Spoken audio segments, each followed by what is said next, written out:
multimedia, kembali lagi di akun YouTube channel kami yang akan membahas seputar konten-konten yang menarik tentang multimedia. Nah, tapi hari ini ada yang beda nih, karena hari ini adalah konten podcast perdana di akun YouTube multimedia nih. Wah. Jadi hari ini kita tuh ditemanin sama salah seorang sobat multimedia yang akan membahas dan menjelaskan tentang apa sih multimedia itu dan bagaimana sih penjelasan lebih detail tentang bagaimana penerapan atau mungkin hal-hal lain yang menjerumus ke multimedia itu. Saya perkenalkan kepada kalian Kakak Sri Wahyuni. Halo guys, kenalin nama aku Sri Wahyuni. Aku biasa dipanggil Uni. Jadi saat ini aku tuh menjadi mahasiswa di Institut Teknologi Sains dan Bisnis Muhammadiyah Selayar, konsentrasi multimedia. Dan terima kasih untuk host kita yang super cantik ini guys malam ini. Jadi kedepannya mungkin akan dibahas tentang multimedia ya yang sudah saya pelajari guys. Oke.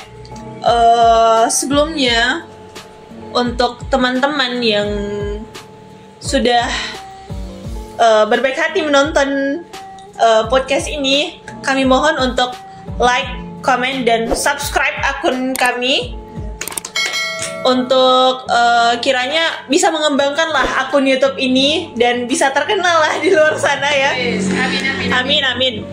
Oke, langsung saja ke pertanyaannya ya Kak ya. Oke, boleh.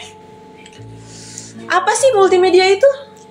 Oke, baik. Jadi teman-teman multimedia ya, disapa teman-teman multimedia. Halo guys, multimedia itu sederhananya adalah bagaimana cara kita menyatukan gambar, audio, video sehingga menghasilkan output berupa sumber informasi yang menarik, misalnya poster ataupun video. Itu adalah bagian dari multimedia. Nah, biasanya tuh multimedia kita jumpai di konten-konten di Instagram, TikTok, YouTube. Itu tuh adalah bagian dari multimedia begitu. Jadi kalau misalkan kita menggunakan sosial media itu sudah termasuk menjalankan si program multimedia ini ya? Ya, betul-betul. Jadi multimedia itu intinya ada konten. Nah, dalam konten tuh ada berbagai macam unsur nih. Misal ada unsur warna, font, teks, dan gambar, ataupun misalnya audio. Nah, itu tuh udah dihitung multimedia gitu. Nah, dari yang aku dengar dan aku tangkap dari penjelasan kakak tadi, mungkin kakak bisa menjelaskan lebih spesifik begitu tentang apa itu multimedia, komponen-komponen multimedia, dan apa saja sih aplikasi yang digunakan begitu? Oke, nah teman-teman, jadi multimedia itu bukan hanya sekedar memberikan kesan pewarnaan ataupun font begitu dalam karya multimedia, tapi bagaimana kita menciptakan visual, misalnya gambar ataupun video yang orang lain yang lihat tuh kayak bisa merasakan begitu apa sih makna yang ada dalam karya multimedia kita. Nah, aku mau nanya nih, misalnya balik nanya nih, misalnya kalau kakak lihat poster nih, misalnya posternya tuh cuma isi font aja kan nggak ini, kurang menarik ya, kurang menarik. Makanya multimedia tuh hadir, pengetahuan multimedia itu hadir bagaimana caranya kita membuat desain grafis ataupun visual video tuh menjadi lebih keren dengan teknik pewarnaan, kemudian penentuan font yang tepat gitu.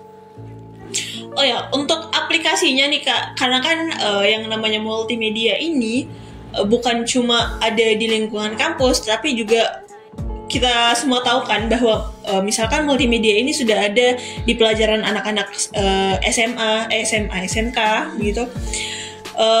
Apa sih aplikasi yang paling rekomen gitu untuk digunakan untuk ketika mengedit atau mungkin ketika menambahkan efek atau mungkin audio seperti itu? Oke, jadi di multimedia tuh banyak ya yang aplikasi-aplikasi yang bisa kita gunakan, tapi kan utamanya saya kan belajar di multimedia tuh aplikasi-aplikasinya. Jadi ada banyak aplikasi tuh, toolsnya juga banyak. Jadi kalau kita bahasakan yang umum, mungkin untuk anak-anak SMA, aplikasi mobile mungkin ada CapCut, ada kalau di device mungkin ada Filmora, DaVinci, gitu. Tapi rata-rata sih yang anak-anak sekarang tuh pakainya CapCut gitu. Kan pakai template doang langsung jadi lebih mudah ya gitu. ya. Karena kan sekarang yang namanya teknologi itu kan diciptakan untuk mempermudah aktivitas manusia. Jadi mulai dari aktivitas sehari-hari, kerjaan dan apa lain sebagainya. Tambah nih Kak, ini kan saat ini kan investasi terbanyak tuh kalau bisa dibahasakan tuh investasi di media sosial, begitu maksudnya kita bikin konten itu kan bisa dapat cuan zaman sekarang. Jadi pemanfaatan multimedia tuh berperan banget menurut aku tuh di zaman sekarang. Jadi pemahaman multimedia minimal dasarnya teman-teman tahu lah gitu. Nah, dari penjelasan kakak tadi, jujur nih ya Kak ya, aku tuh penasaran banget. Aku tuh pengen denger bagaimana pandangan kakak tentang penggunaan multimedia di kehidupan sehari-hari, mulai dari mungkin dari pendidikan sampai pekerjaan begitu Kak. Oke, jadi ini Kak, penggunaan multimedia mengapa penting? Karena menurut saya itu utamanya dalam bidang pekerjaan ya. Saat ini kan semua orang promosinya pasti di sosial media. Ya ada sih yang manual kayak spanduk gitu, tapi kan di spanduk juga kan kita butuh teknik editing dan itu semua multimedia. Jadi teman-teman sobat multimedia yang lagi nonton, saran aku nih lebih baik mulai saat ini tuh belajar tentang multimedia. Setidaknya aplikasi-aplikasi sederhana, CapCut, Filmora itu bisa diaplikasikan gitu. Karena kan saat ini kan setiap kegiatan yang dikontenin tuh, apalagi kontennya menarik ya, diupload di sosial media tuh, wah menjadi daya tarik, menjadi daya tarik, memikat, dan ujung-ujung kan uang juga gitu. Lalu bagaimana sih Kak menurut kakak tentang masa depan multimedia itu? Karena kan seperti yang kita tahu bahwasanya sekarang teknologi kan terus berkembang, dan semakin maju. Lalu kita juga sudah mulai melihat penggambaran virtual reality atau VR dan augmented reality atau AR. Jadi maksudnya perubahan teknologi ini tuh bukan cuma mempengaruhi bagaimana cara kita tuh berinteraksi dengan orang-orang, tapi juga mengubah bagaimana pola pikir atau pola pandang seseorang itu tentang multimedia ini. Oke, mungkin kalau dari pembahasan VR dan AR tadi itu masuk di multimedia pendidikan. Jadi dari yang bisa saya lihat ya, banyak tuh negara-negara yang sudah mengembangkan VR dan AR itu dalam dunia pendidikan. Jadi anak-anak tuh lebih interaktif.